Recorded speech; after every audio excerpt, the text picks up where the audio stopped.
Contrairement au projet de liquidation programmé contre Postbank, le gouvernement gabonais de transition a prévu une ligne budgétaire de 13,7 milliards de francs CFA pour la restructuration et le remboursement des petits épargnants Postbank. Une information contenue dans le projet de loi de finances exercice 2024. En réalité, les gouvernements africains payent tout ce qu'ils doivent payer aux institutions commerciales privées, mais quand vient le moment de travailler avec les institutions publiques, ils ne payent pas ce qu'ils doivent payer, et c'est bien dommage. La situation de la Banque postale du Gabon et de la responsabilité du gouvernement, il est donc logique que celui-ci se rende bien compte qu'il a vraiment besoin de la Banque postale pour faire de l'inclusion financière, parce que finalement, les banques commerciales ne veulent pas aller là où elles ne sont pas rentables. Et maintenant qu'on va payer les petits épargnants, je pense qu'il est important aussi que la Banque postale se dote d'un fonds de garantie des épargnants. Ça permettrait justement qu'en cas de problème, le pays ou la banque elle-même se dote des moyens de pouvoir être en mesure de rembourser les petits épargnants. C'est une disposition utile.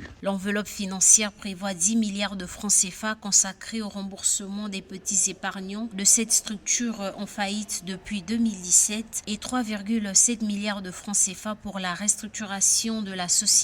À travers ces fonds mis à la disposition de Postbank en 2024, l'État gabonais veut tenter de sauver cette structure publique de la faillite et apurer une partie de sa dette envers ses anciens épargnants. C'est donc un instrument de travail, un instrument d'inclusion financière et d'inclusion économique que veut se donner le gouvernement actuel du Gabon. Et je pense que c'est une excellente chose d'accepter ce sacrifice, d'ailleurs, qui est en fait le tribut payé pour généralement une mauvaise gouvernance. Et c'est important que le gouvernement réhabilite la banque postale et que celle-ci reparte de plein pied. Contenu dans le titre 6 relative aux autres dépenses de l'État, notamment celles relatives à la restructuration des entreprises, ces dotations budgétaires au profit des épargnants de Postbank viennent notamment s'ajouter à celle de Africa numéro 1, 386 904 635 francs CFA, autre structure de l'État dont la mauvaise gestion a conduit à la ruine, et 567